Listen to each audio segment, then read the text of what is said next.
Gold hub తాకట్టులో ఉన్న బంగారాన్ని విడిపించి కొనబడును. అదే రోజు ఆన్లైన్ ధరకు కొని డబ్బులు ఇవ్వబడును. నమస్తే, వెల్కమ్ టు మనం టీవీ. నేను వలి. ప్రస్తుతం స్టూడియోలో ఉన్నారు ప్రముఖ పొలిటికల్ అనలిస్ట్ అప్పసన్ రాజేష్ గారు. వారితో మాట్లాడదాం. రాజేష్ గారు నమస్తే సార్. రాజేష్ గారు, వైఎస్ జగన్మోహన్ రెడ్డి గారు తన ప్రసంగంలో నా 58 నెలల పాలన మీరు చూశారు, ఏ రకంగా సంక్షేమ పథకాలు అందించానో చూశారు. కానీ చంద్రబాబు నాయుడు గారు ఒక్కటంటే ఒక్క పథకం ఆయన పేరు చెప్తే గుర్తొస్తుందా? ఒక్క పథకం చెప్పమనండి. మళ్ళీ నా పథకాలనే ఆయన ప్రశ్నిస్తున్నారు. నా పథకాలకి ఇంకా ఎక్స్టెండ్ చేసి డబ్బులు పెంచి ఆయన పథకాలు ప్రకటిస్తున్న పరిస్థితుంది. ఈ 58 నెలల కాలాల పాలన మీ ముందు ఉంచుతున్నాను, నా ప్రోగ్రెస్ రిపోర్టు మీ ముందు పెడుతున్నాను, మీరే ఆలోచించి ఓటేయండి అంటున్నారు. ఎలా చూడాలి? జగన్మోహన్ రెడ్డి గారు నిన్న నా పాలనాపరమైన ప్రోగ్రెస్ రిపోర్ట్ మీ ముందు పెడుతున్నా, మీరు మార్కులు ఏంటి అని అంటున్నారు. సహజంగా మీకైనా నాకైనా మనకందరికీ తెలిసిన ప్రోగ్రెస్ రిపోర్ట్ ఎట్లుంటుంది? మనం పరీక్షలు రాస్తే ఆ పరీక్షల్లో వచ్చిన మార్కుల్ని మెన్షన్ చేస్తూ ప్రోగ్రెస్ రిపోర్ట్ ఇస్తారు మనకి. అంటే ఆ ప్రోగ్రెస్ రిపోర్టు మన ఇళ్ళ దగ్గర తల్లిదండ్రులకు చూపించుకొని మనం గత పరీక్షకి ఇప్పుడు పరీక్షకి పురోగమించామా, తగ్గామా, ఏంటి మన పనితీరు అనేది ప్రోగ్రెస్ రిపోర్ట్, పురోగతి రిపోర్ట్ అని. అది ఒక్కోసారి తగ్గొచ్చు, ఒక్కోసారి పెరగచ్చు. ఆ రిపోర్ట్లో ఆల్రెడీ మన పనితీరుకు సంబంధించిన మార్కులు ఎంటర్ అయిపోయి ఉంటాయి. మళ్ళీ కొత్తగా మార్కులు ఇవ్వడానికి ఆస్కారం లేదు. సరే, ఏదేమైనా సరే జగన్మోహన్ రెడ్డి గారు తన పాలనా తీరు పట్ల, తన పాలనా దక్షత పట్ల ప్రజలలో ఆమోదం పొందటానికి ఇవాళ ప్రజల ముందుకు వచ్చున్నారు కాబట్టి ఖచ్చితంగా దాని మీద విశ్లేషించి తీరాల్సిన అవసరం ఉంది. మీరు ప్రస్తావించినట్టుగానే ఆయన నిన్న జరిగిన సభలో నేను ఇన్ని సంక్షేమ పథకాలు అమలు చేశానని చెప్తున్నారు. చంద్రబాబు పేరు చెప్తే గుర్తుకొచ్చే ఒక్క సంక్షేమ పథకమైనా ఉందా అని చెప్పని అంటున్నారు. ఒక అంశం గుర్తు చేసుకోవాల్సింది ఏంటి అంటే, ఈ రాష్ట్రం ఏర్పాటు జరిగి, అంటే విభజన జరిగిన రాష్ట్రమే కాకుండా మనకి స్వతంత్ర భారతదేశంలో 1950 దశకంలో భాషా ప్రయుక్త రాష్ట్రాలు ఏర్పాటు జరిగినాయి. ఈ భాషా ప్రయుక్త రాష్ట్రాలు ఏర్పాటు జరగకముందు కూడా మెడ్రాస్ స్టేట్ కింద ఆంధ్ర ప్రాంతం అంతర్భాగంగా కొనసాగుతూ ఉంది.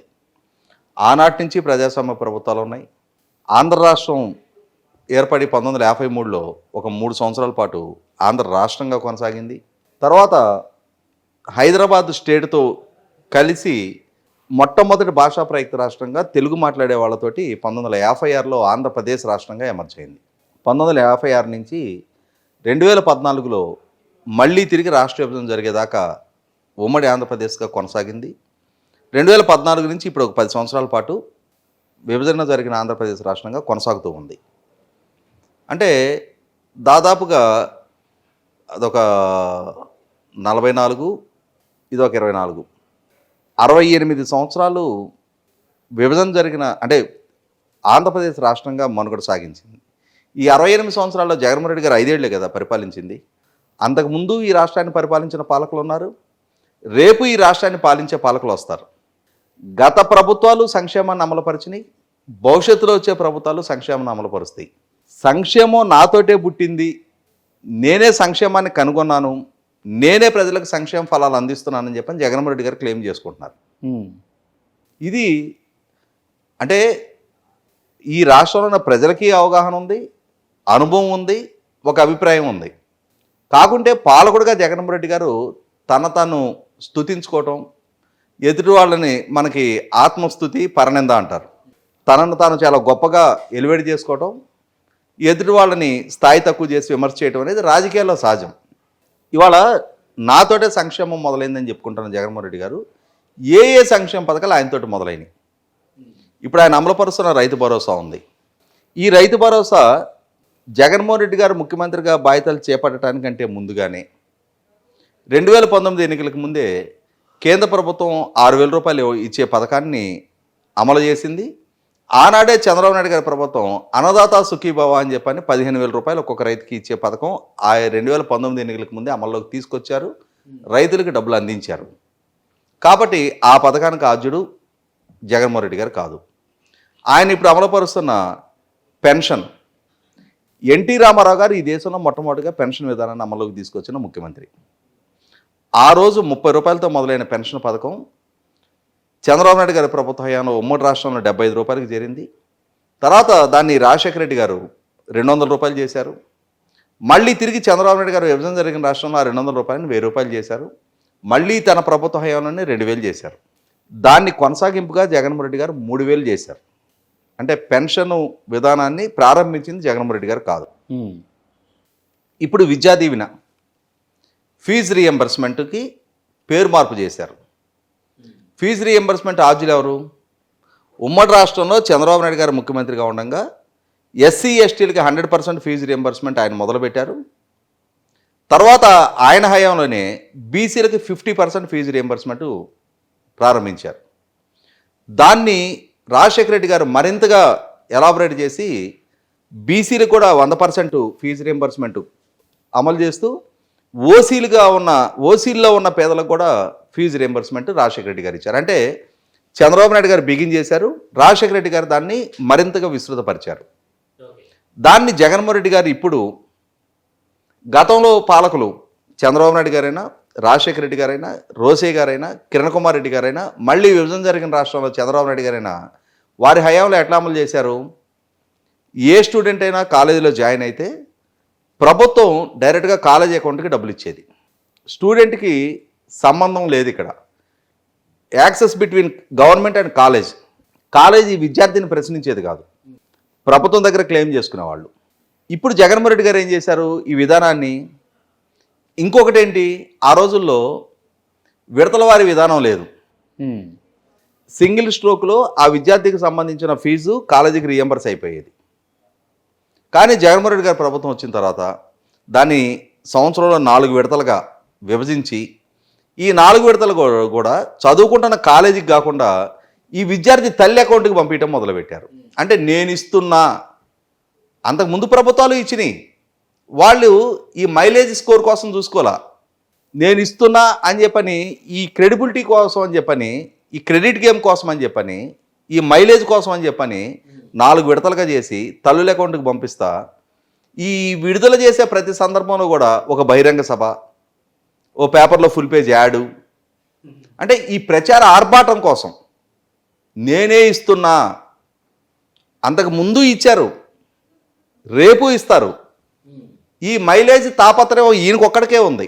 కాబట్టి నేను డైరెక్ట్ బెనిఫిట్ ట్రాన్స్ఫర్ ద్వారా ఇస్తున్నా అని చెప్పని.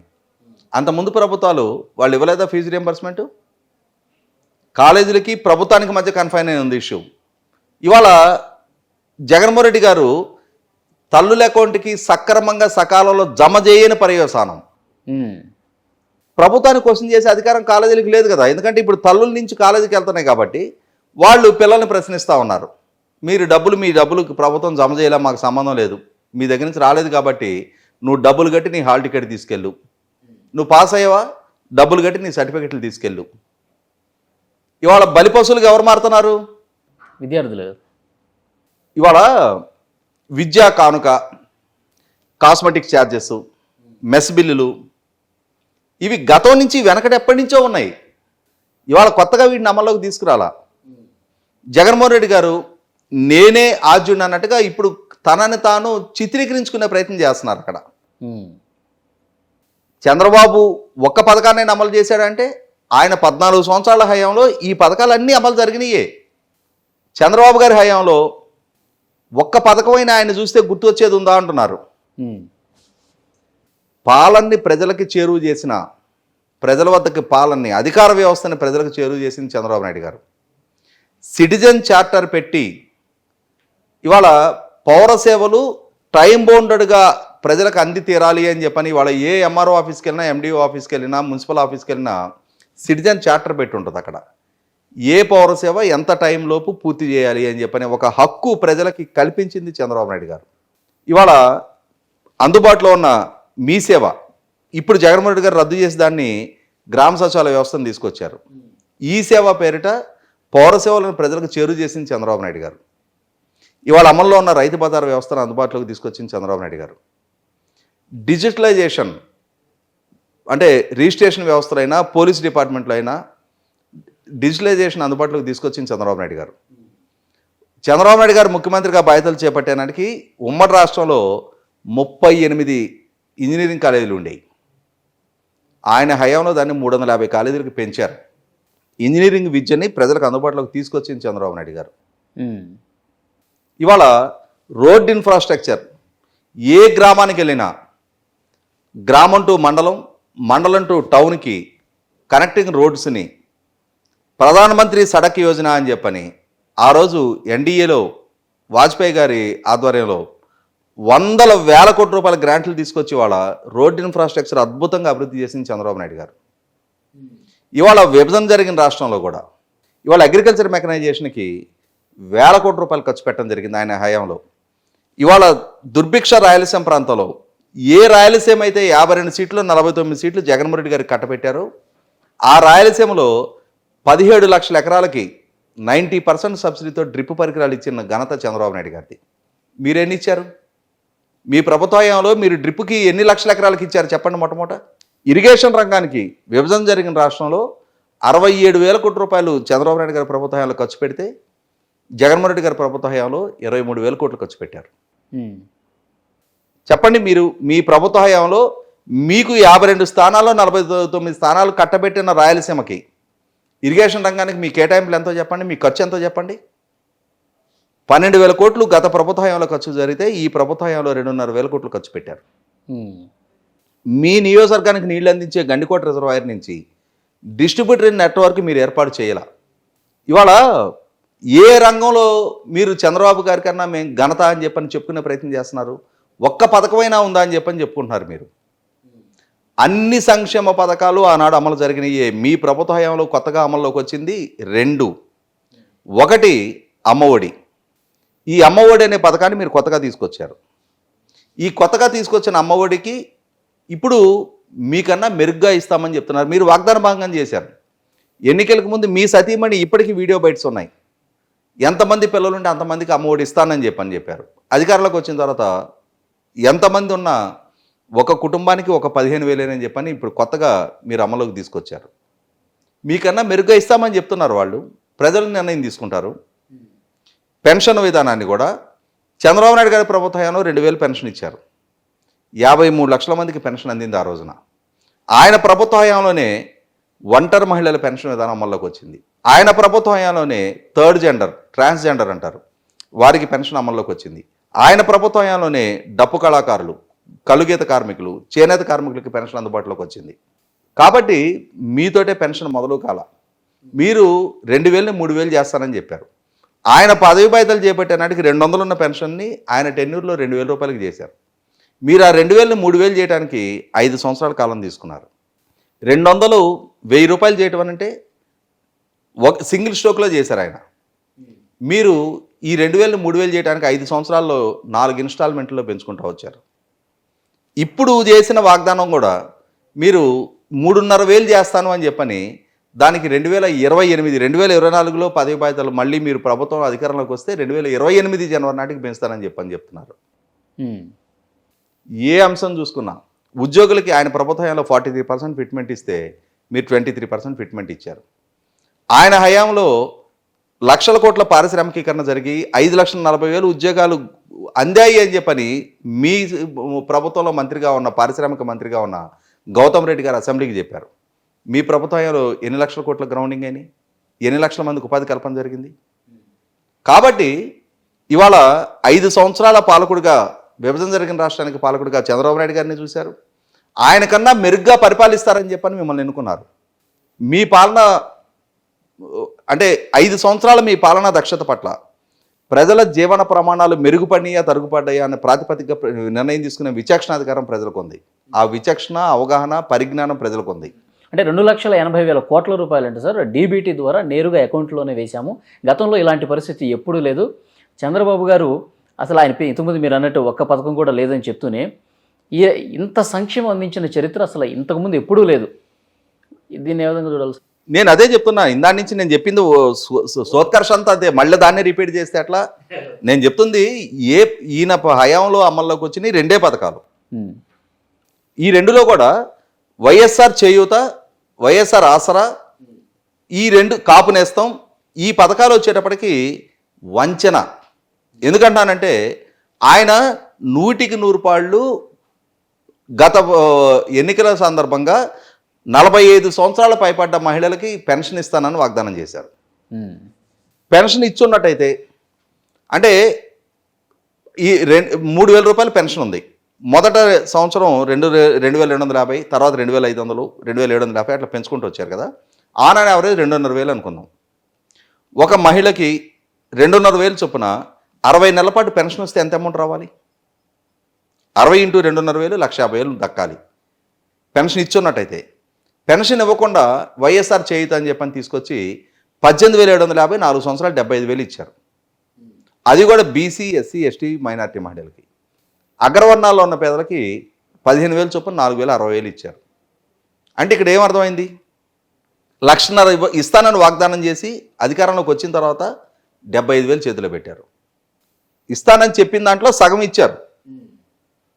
అగ్రవర్ణాల్లో ఉన్న వాళ్ళకి 60,000 ఇచ్చావు, అంటే 90,000 ఎగ్గొట్టారు. ఇది చెప్పండి, ఈ వాగ్దానం చేయలేదా? వీడియో బైట్స్ ఇప్పటికీ ఉన్నాయి.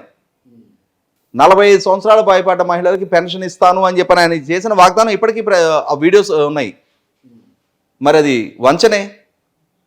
కాబట్టి 5 సంవత్సరాలుగా ప్రజల దగ్గర నుంచి వసూలు చేసిన పన్నులేని. ఇవాళ మీ ప్రభుత్వ హయాంలో కరెంటు బిల్లులు పెంచని పాలన చంద్రబాబు నాయుడు గారిది, 8 సార్లు పెంచిన పాలన మీది. ఆ పన్నుల్లో నుంచే కదా మీరు ఇచ్చింది. ఇవాళ 3 సార్లు ఆర్టీసీ ఛార్జీలు పెంచారు, రేషన్ సరుకుల ధరలు పెంచారు, రిజిస్ట్రేషన్ ఛార్జీలు పెంచారు, ఇంటి పన్ను పెంచారు. ఎన్ని భారం ప్రజల మీద అదనంగా మోపారు మీరు. ఇవాళ తమిళనాడు, కర్ణాటకతో పోల్చి చూస్తే 10 రూపాయలకి ఎక్కువగా పెట్రోల్ డీజిల్ ధర ఆంధ్రప్రదేశ్ రాష్ట్రంలో ఉంది. వీటికి వివరణ ఇవ్వండి మొట్టమొదట. సార్, మొన్న మేనిఫెస్టో ప్రకటన రోజు మొదటి పేజీలోనే 99% అమలు చేసామని చెప్తున్నారు 2019 మేనిఫెస్టోని. నిజంగా అట్లా ఉందా సార్ అది? ఇవాళ జగన్మోహన్ రెడ్డి గారే వివరణ ఇవ్వాలి. ఆయన ఏంటంటే మేనిఫెస్టోలో పొందుపరిచిన అంశాల వరకే ప్రాతిపదిక అని చెప్పని చెప్పుకునే ప్రయత్నం చేస్తున్నారు. ఎన్నికల ప్రచార సభల్లో మీరు ప్రజలకు చేసిన వాగ్దానాలు, మీరు ప్రత్యేక హోదా సాధిస్తా అని వాగ్దానం చేశారు. సాధించారా? నాకు మెజార్టీ ఎంపీ స్థానాలు ఇవ్వండి, తద్వారా 13 జిల్లాలని 13 హైదరాబాద్లకు అభివృద్ధి చేస్తా అన్నారు. యువత పేరుని వంచారు లిటరల్గా. యోబేరి అని చెప్పని యూనివర్సిటీలు, కాలేజీలకు వెళ్ళి సదస్సులు పెట్టి నాకు మెజార్టీ ఎంపీ స్థానాలు ఇవ్వండి, చంద్రబాబు నిస్సహాయుడై సాధించలేకపోయాడు, నేను పోరాడే వీరుణ్ణి అని చెప్పని చిత్రీకరించుకున్నారు. మెడలు వంచుతా కేంద్రంలో అధికారులు ఎవరున్నా అన్నారు. మీ మాటలు నమ్మి 25కి 22 ఎంపీ స్థానాలు ఇచ్చారు. మరి వంచారా మెడలు? సాధించారా ప్రత్యేక హోదా? 13 జిల్లాలని 13 హైదరాబాద్లకు అభివృద్ధి చేశారా? ప్రపంచవ్యాప్తంగా ఉన్న పెట్టుబడిదారులందరినీ ఆంధ్రప్రదేశ్కి రప్పిస్తున్నారు, వలసలు లేని ఉపాధి కల్పిస్తున్నారు, 2,30,000 ప్రభుత్వ ఉద్యోగాలు భర్తీ చేస్తున్నారు, మెగా డిఎస్సి కండక్ట్ చేస్తున్నారు. చేశారా? మద్యపాన నిషేధం చేస్తా అన్నారు. ఉద్యోగులకి మెరుగైన పిఆర్సీ ఇస్తా, క్రమం తప్పకుండా డిఏలు ఇస్తా, సిపిఎస్ రద్దు చేస్తా అన్నారు. చేశారా? ఇవాళ ఒక్కొక్క వర్గాన్ని లక్ష్యంగా చేసుకొని ఆ రోజు చేసిన వాగ్దానాలు, ఇవాళ పాలనా తీరు. నేను ఇందాకే చెప్పాను కదా, 52 స్థానాలున్న రాయలసీమ 49 స్థానాలు కట్టబెడితే ఇరిగేషన్ రంగపరంగా, పారిశ్రామికీకరణ పరంగా తీరని అన్యాయానికి గురైంది. ఇవాళ తీవ్ర మనోవేదనలో ఉన్న రాయలసీమ రైతాంగం. 17 లక్షల ఎకరాలు గత ప్రభుత్వ హయాంలో డ్రిప్ పరికరాలు అందితే ఈయన ప్రభుత్వ హయాంలో 2 లక్షల ఎకరాలకు మాత్రం అందింది. లో డెన్సిటీ రెయిన్ఫాల్, దుర్భిక్ష ప్రాంతం, ఉన్న తక్కువ నీటి వనరులతోటి హార్టికల్చర్ ప్రమోషన్ కోసం గత ప్రభుత్వం ప్రయత్నం చేస్తే అగ్రికల్చర్ మెకనైజేషన్లో 26,000 ట్రాక్టర్లు రైతు రథం పేరిట సబ్సిడీ మీద ఆ ప్రభుత్వం అందించింది. ఈ ప్రభుత్వ హయాంలో ఎన్ని ఇచ్చారు? హార్వెస్టర్లు ఇచ్చారు, బేలర్లు ఇచ్చారు, రోటవేటర్లు ఇచ్చారు, మల్చింగ్ షీట్లు ఇచ్చారు, తైవాన్ స్ప్రేయర్లు ఇచ్చారు, టార్పాలిన్ షీట్లు ఇచ్చారు. ఈ ప్రభుత్వ హయాంలో ఎన్ని ఇచ్చారు? Not even a single tarpaulin sheet 5 సంవత్సరాల కాలంలో. నేను చాలా అద్భుతంగా అమోఘంగా పరిపాలన చేశా. మీ పరిపాలన తీరు ఎలా ఉంది అనేది ప్రజలు ఒక నిర్ణయానికి వచ్చేస్తున్నారు. చూద్దాం సార్, మొత్తం గత ప్రభుత్వం ఎట్లా ఉంది, ఈ ప్రభుత్వం ఎట్లా ఉంది, ప్రజలు తేడా గమనిస్తున్నారు. ఎలాంటి తీర్పిస్తారో కూడా చూద్దాం. Thank you very much.